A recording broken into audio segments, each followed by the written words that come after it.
Okay, this is now tarot lesson number 80. And I want to tell you something which I think is really interesting first. People use the word focus, right? You focus on this, focus on the task at hand, whatever it happens to be. And it's easy to think that focus means concentrate, right? So if you're focusing on your writing or focusing on the idea, you're concentrating on it. But the original meaning of the word focus, it comes from a Latin word that means hearth or fire. And there's heat involved, and because fire in its own way represents inspiration. So when you focus on something, choose something that inspires you. Because that, I think, is what focus is meant to be about. Not concentrating on something you don't want to do, but follow what inspires you, or what gives you energy, or what energizes you, or what gets you excited, in the same way that if you look at a fire, burning coal or burning wood, it's popping around and it's up and it's down and it's generating heat. And I think that's what focus is meant to be. So this is going to be a kind of duplicate of lesson 79, where I talked about you, no matter what stage you're at of anything, you begin to write your own book or begin to make notes about what your book would or could or should contain to do with the tarot. And because it's pictures in this rider deck that I like, because it's pictures, you don't need to know anything about numbers or the signs of the zodiac or anything. All you need to do is look at the picture and see what you get from that, and use what you get from the picture as a starting point for developing ideas about what a card means or how somebody ought to act if they're under the influence of that card. So there's the Four of Cups, for instance. So if that's the answer to the question, what do? You think it through, whatever it is you're thinking about or wondering about or contemplating doing. Because the person is shown seated, leaning back under a tree and looking at the three cups in front of him, think it through. Whereas if you get the Seven of Swords, same question, what do? You take action, you move. And we get that not from anything about the Four of Cups. I mean, not from any apparent meaning about the Four of Cups or any apparent meaning about the Seven of Swords. We're just looking at the picture. And we're saying, if this is the answer, sit still and think it through and look at what you're considering and look at it and concentrate, or focus on it and make sure that you know what you're dealing with or you know what you're about. Whereas if this is the card, if this is the answer, what do? Just get moving. Grab something and take what you've got and move away from a situation or their situation that you don't like. So if the question is, should I ask somebody to marry me? I'm laughing because I don't know if that means yes or no, but with the Four of Cups, think about what marriage involves. Because remember, with a tarot reading, it's not so much that you're forecasting the future, though there can be a certain amount of that. It's more like you're talking to people about what to do or the best thing to do or how people think or how people act or how people would normally go about things. So when you look at a card in your own way, making your own notes, you want to, instead of saying, okay, this is the card, but the meaning is way over there and it's out of my league or whatever it happens to be. It's not, it's right in front of you. So look at the picture and make sense of what the picture shows. So should I ask whoever it is to marry me? And with the Four of Cups, okay, think about it and make sure that you know what you're letting yourself in for. Whereas with the Seven of Swords, maybe the point about the Seven of Swords is, are you sure? Are you sure you really want to go ahead with this? Because on the one hand, you seem to want to take action and to do things, but the person in the picture is looking behind. So maybe they're going to regret what they did. So I don't know whether, if I were in the position of wanting to know, should I ask somebody to marry me, and I got this card, certainly think it's true. But with this one, I'm not sure. I'm kind of reckless anyway as a person, and I have been in the past. So I'm just remembering some of the stupid things I did just because it was different, or it could have been exciting. I once worked in Bath in England, and I was working as a waiter in a hotel, and one night two Dutch girls came into the restaurant and sat down, and I was they were at my table, or one of the tables I was dealing with. So, blinded by the light, by Manfred Mann's Earth Band, came on the radio, or came on the music that was playing, and so I looked in. Her name was Annemieke. I looked in Annemiek's eyes at one point, and a week later I moved to Holland. So with the Seven of Swords, should you, not that I asked her to marry me, but should you do something reckless, I would just do it and see what happened.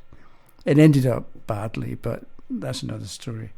But you live and learn. So so I'm saying, if I can go back to that and start again. So I think you should learn to write your own tarot book, or make notes about what you might do.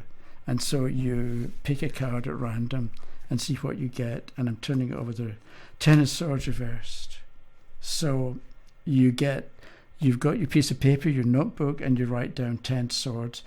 At first sight, it looks bad, whatever bad might mean, or it looks difficult, or it looks like you've been stabbed in the back. If you look here, you've been stabbed in the back. So this can make you think about what have relationships been like? That other people weren't honest and upfront and didn't treat you correctly, or didn't treat you properly. It looks like from this card that there's a difficulty with relationships, or there has been a difficulty with relationships, which can get you into, okay, how do we deal with other people, and what are other people for? What are relationships for?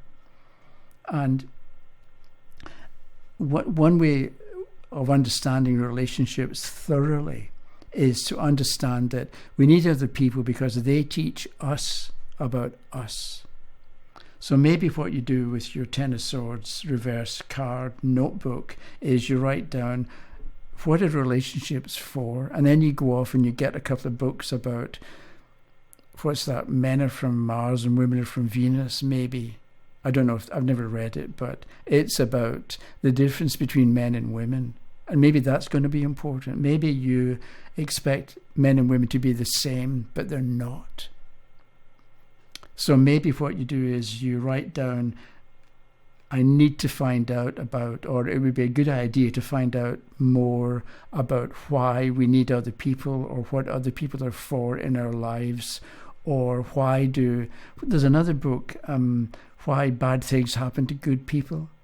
And maybe you take a look at that and see what that explanation is for why apparently bad things happen to apparently good people.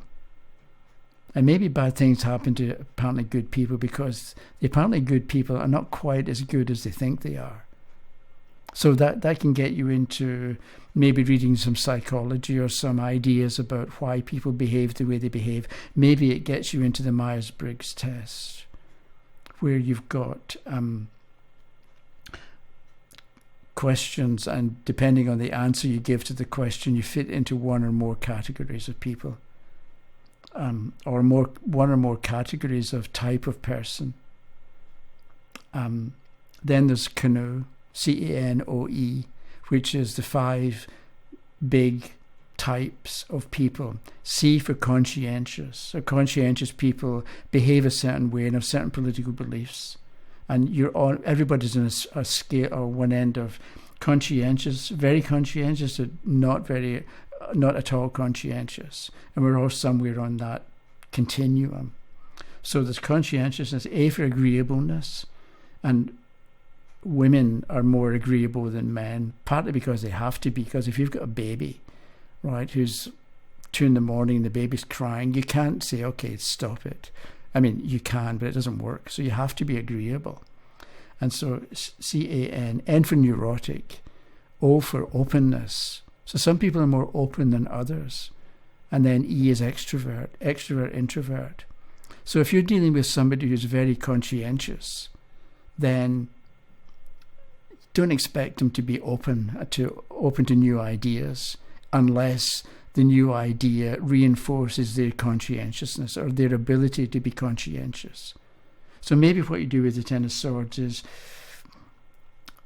you, the reader, have got some ideas about people and about what makes them tick and how to treat them correctly or how to treat them appropriately.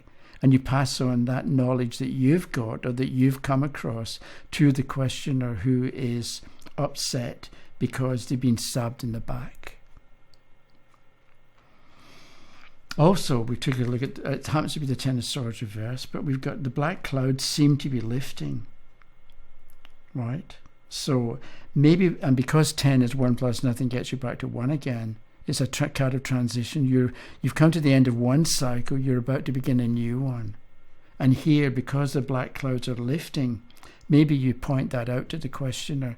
Things are going to get better. Okay, it's terrible. Okay, I understand what you mean, because you've been, you're lying face down in the dirt and you got these swords around you.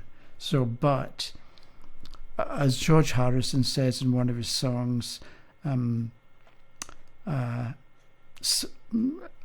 can't remember it. It's something about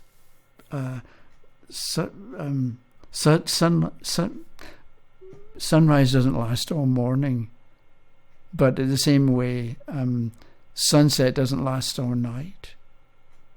It's just the idea that things change into their opposite, and things change. All things must pass, I think, is the name of the song. So maybe you quote George Harrison to this person, all things must pass, there will be changes. So because the card is upside down, then the blackness is maybe going to stay around for a bit longer than you want. And so you, based on what you know or what you think or what you believe, you give the questioner some help or a tip or a hint on how they can live with the darkness, or how they can live with or handle a situation that they don't like that's going to last a little bit longer than they want or they're going to be comfortable with. So, and again, I would say certain things because I've had my experiences, but you personally have a different experiences probably, and so you would tend to say something different. But this is good because I can talk to my people, so to speak. I talk to people who are on my wavelength or whatever you want to say, but there's other people, and I could talk to them till I'm blue in the face and they wouldn't get what I'm talking about, and because we're just too different. Whereas that person that I can't speak to, you could. And I think that's the point, that we've all got our own types of people, and we've all got our own people we can relate to, and that's how or why your experience is valuable. No matter who you are or what you've been through, your experience is going to be really valuable for certain individuals. Maybe not for everybody, but for certain people it's going to be perfect. And those are the people that will come to you for a reading. And those are the people that will benefit from the work that you do in figuring out what you might say about any particular card. depending on the question. Okay, that's it. So I'm folding things up here. So I'll see you in a few days. Thanks for watching. If you have comments or questions, let me know as usual. And I'll talk to you later. Okay, bye-bye.